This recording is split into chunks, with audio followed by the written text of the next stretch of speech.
E o Dia Internacional da Mulher, ele é um dia importante no sentido de que a gente pode, uma vez por ano, refletir sobre a política, as relações de poder e o comportamento que a gente tem para com as mulheres na nossa sociedade e, e também refletir sobre o comportamento das mulheres e como elas é, interagem e estão dispostas na nossa sociedade, né? Qual é a posição subjetiva da mulher, qual é a posição política da mulher, e como a nossa sociedade ocidental, a nossa cultura constrói a subjetividade do homem muitas vezes para dominar a mulher e para impor à mulher a sua o seu próprio comportamento, a sua própria política, né?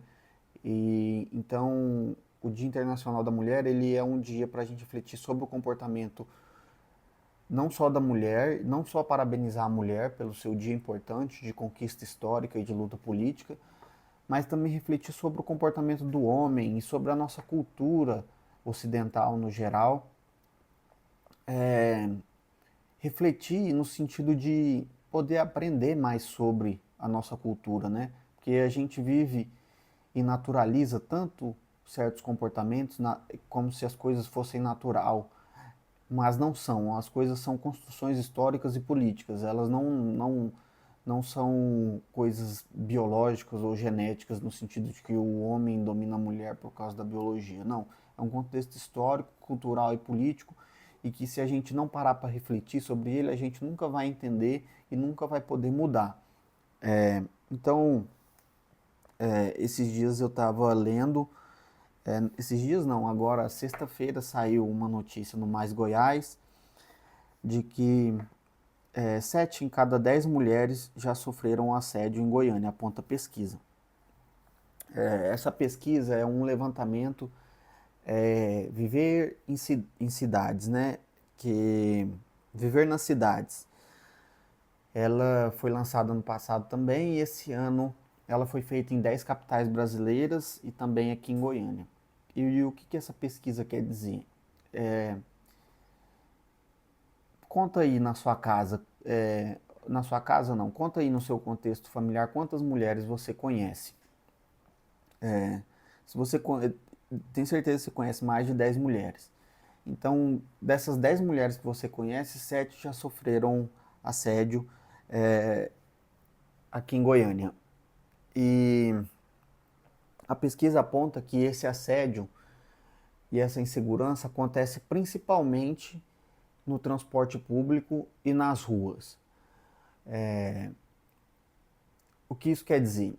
Que a mulher, quando ela sai de casa, principalmente nas classes mais baixas, né, as mulheres que não têm carro, elas usam o transporte público e também a rua para poder se, se locomover, se transportar, né, nessa necessidade de locomoção. E elas gastam em média 1h40 na rua para fazer esse transporte. E durante essa 1h40 que elas ficam na rua, elas sofrem assédio e outros tipos de violência psicológica dos homens, né? E é engraçado porque o governador aqui de Goiás diz que Goiânia e Goiás é um dos estados mais seguros do país, né? Entretanto, as mulheres não têm essa percepção de segurança. Na verdade, 76% delas, das mulheres goianas, se sentem seguras ao sair na rua. Então, que tipo de violência que o governador está falando que ele resolveu aqui no nosso estado? É a de não ter mais roubos de Hilux? Bom, essas mulheres que sofrem assédio, elas não têm Hilux, então elas não estão preocupadas de fato. Não que isso não seja um problema, mas eu acredito veementemente que o assédio e a violência contra a mulher é um tema de segurança pública muito mais importante do que o roubo de Hilux, mas assim, em um nível estratosfericamente mais importante, que parece não ser o objetivo da segurança pública do estado de Goiás, né? E isso nem é um problema, tudo bem se ele resolvesse o problema das Hilux e tal, dos roubos, né, de carros, mas a questão é que ele faz propaganda em cima disso como se todo o problema de segurança pública do Estado tivesse sido resolvido, como se fosse a capital e o estado mais seguro do Brasil, que a gente vê claramente que não é. Bom, outro ponto dessa pesquisa é que as mulheres elas percebem essa violência e elas pedem, né, por penas mais duras, mais rígidas contra os homens, o que não deixa de ser algo importante, porque realmente grande parte desses homens não são punidos, os que praticam violência nesse sentido, principalmente se esse homem for de uma classe mais abastada. Semana passada teve uma palestra, né, um evento lá na PUC sobre justamente violência contra a mulher. E a professora convidada, ela falou sobre um trabalho que ela vem fazendo nas penitenciárias daqui de Goiás, com homens que estão presos, né, estão encarcerados por praticarem algum tipo de violência contra a mulher, seja psicológica ou violência física de fato, né? E é engraçado porque nesses relatos, assim, uns relatos muito fortes, né? Muito potentes, e entre um desses relatos, tinha um cara que matou o filho e ele tentou se matar, muito parecido com o caso que aconteceu aqui em Tumbiara recentemente. Ele, ele viajou e voltou mais cedo da viagem. Quando ele chegou, a mulher dele estava traindo ele. E aí, como forma de punir a mulher, né, de oferecer uma violência contra a mulher, ele foi e matou o próprio filho e depois tentou se matar e não conseguiu porque outras pessoas interviram. E aí ele foi preso. E aí no depoimento dele lá na cadeia, ele fala assim: por que que eu fiz isso, né? Não veja bem o ponto. Não redime o fato do crime que ele fez. O fato dele não entender como uma sociedade funciona e quais são as características culturais que levam os homens a praticar a violência contra a mulher. Isso não redime o crime dele.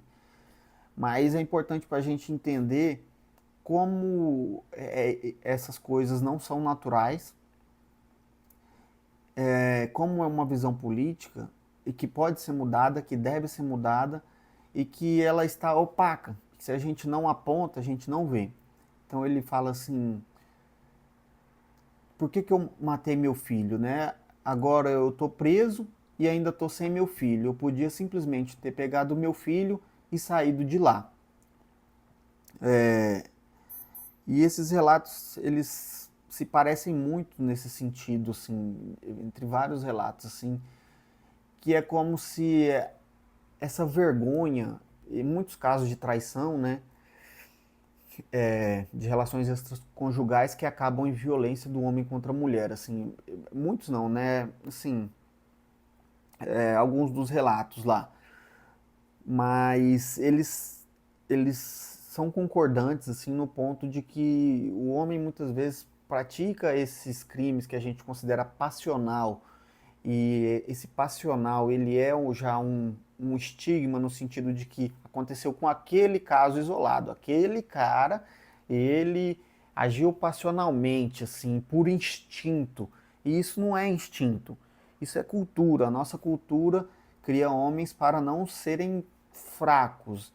E essa não fragilidade, ela se mostra quando justamente o homem se mostra incapaz de lidar com frustrações, principalmente quando essa frustração vem de uma mulher que, na visão desse homem, é alguém menos importante e alguém submisso a ele. Como que alguém submisso a mim, que a sociedade coloca a mulher como alguém inferior ao homem, é capaz de me causar tanta frustração, tanta dor? Isso eu não consigo conceber, então eu vou agredi-la, atirar nela, matar, vou matar meu filho para provocar dor nela, que é justamente o caso aqui do cara em Tumbiara, matou os 2 filhos, depois se matou, porque não conseguiu lidar com a frustração da mulher ter traído ele, né? É, e engraçado, porque a gente não vê o contrário, né? A gente não vê o caso de violência da mulher contra o homem quando é o homem que trai a mulher. E a gente sabe que aqui em Goiás os casos extraconjugais e de traição em relacionamentos são muito grandes, no caso de homens, né? Então a gente vive em uma sociedade que traz esse contexto cultural muito forte de dominação e de relação de poder dos homens sobre as mulheres. Eu mesmo cresci sobre esse contexto e me vejo muitas vezes tomando atitudes que eu desaprovo dentro da minha própria visão política, né? Eu tenho uma visão política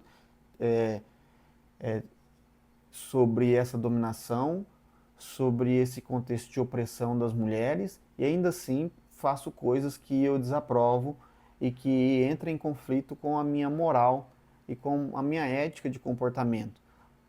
Agora, você imagina alguém que não tem essa visão política, que não tem esse contexto de acesso à informação, que não tem essa visão sobre esse contexto de opressão das mulheres. E é justamente isso que a gente vê, não são casos isolados, são casos de cultura. Um caso isolado é se fosse, sei lá, 0,5 mulheres a cada 50, 100 mulheres sofressem violência no Estado. Ah, isso sim seria um problema individual ou um caso isolado. Mas são 7 a cada 10 mulheres que sofrem esse tipo de violência, né?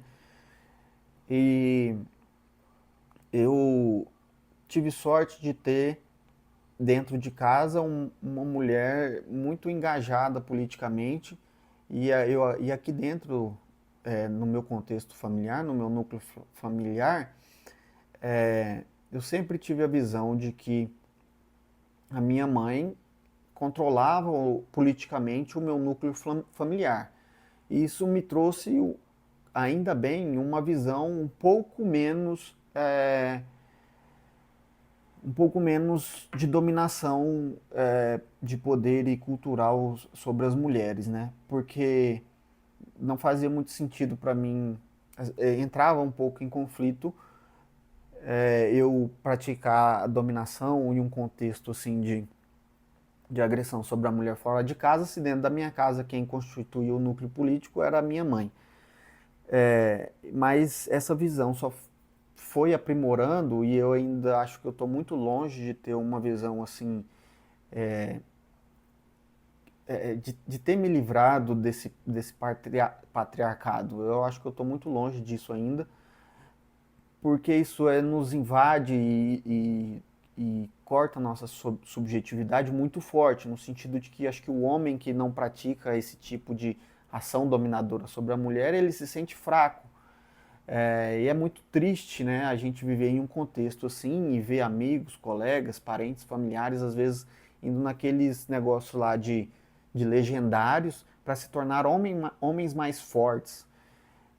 Você não é forte porque você não chora ou porque você não demonstra seus sentimentos. Por mais que isso esteja muito enraizado na nossa cultura, você é forte justamente quando você demonstra aquilo que você sente e age sobre o mundo, sobre a sua verdadeira face, não se escondendo atrás de máscaras que nem foram criadas por você, atrás de máscaras de masculinidade que a gente vê que são frágeis, são máscaras frágeis. Se não fossem frágeis essas máscaras, a gente não teria tanta violência contra a mulher, a gente não teria tanto homem frustrado procurando curso de coach legendário, subir na montanha para se tornar mais homem, né? Então, eu acho esse contexto, esse é um assunto muito complexo. Eu tenho pouco repertório para falar sobre isso, eu vejo, mas é um contexto cultural que me atravessa também, né?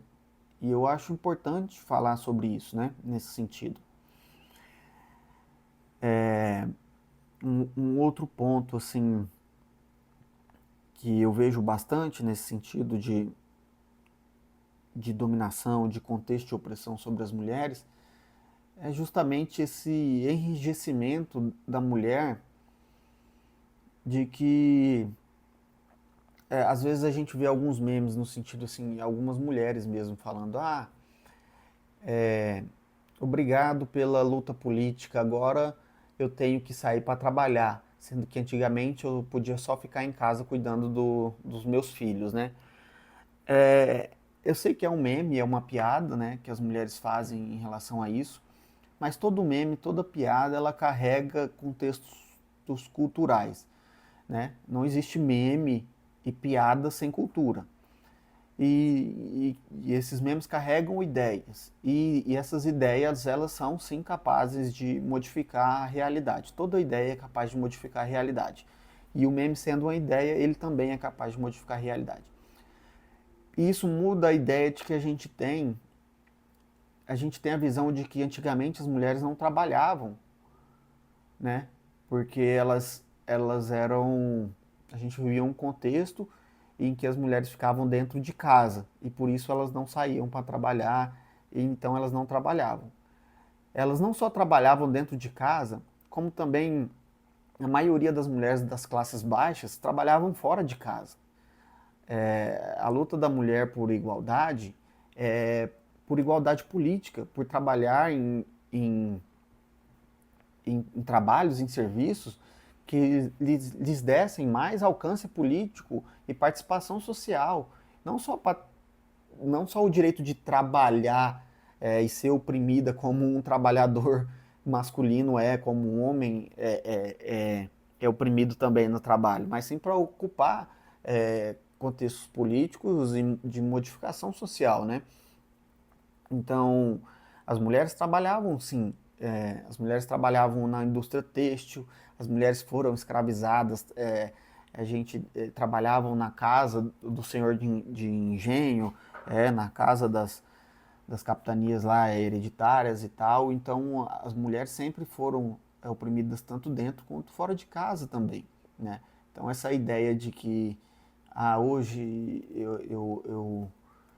eu tenho que trabalhar e antes eu não precisava, isso não é. Se a gente olhar num contexto, 1% das mulheres, assim, que eram de uma burguesia ou de uma classe mais alta, tinham a capacidade de ficar em casa e, além disso, elas tinham babás e outras mulheres para fazer o serviço de casa, porque o serviço de casa também é trabalho e é muito trabalho. Então, é importante que os homens conversem e tenham aderência a essa política para a gente poder entender os contextos sociais e culturais, porque não adianta você fazer campanha de violência contra a mulher, sendo que é o homem que agride a mulher, sendo que é o homem que pratica violência. O homem pratica violência contra a mulher e contra eles mesmos, né? E isso é muito do contexto que a gente vive. Por exemplo, o, a violência que os homens sofrem, por exemplo, dentro da cadeia. A gente fala, o homem foi preso e sofreu violência sexual dentro da cadeia. É o mesmo contexto, só que aqui fora eles podem praticar essa violência contra a mulher e lá dentro, como não tem mulher, ele aplica no ser humano que, na visão deles, é inferior. E transforma o homem em quê? Em mulherzinha, porque aqui fora a mulher é visto como um ser subjugado, né? Então, essa violência até dentro das cadeias que os homens sofrem é o mesmo, exatamente a mesma ideia e o mesmo contexto cultural que a gente vive aqui fora. São assuntos, né, que a gente podia falar aqui por horas, mas só resumindo isso e o contexto político do Dia da Mulher.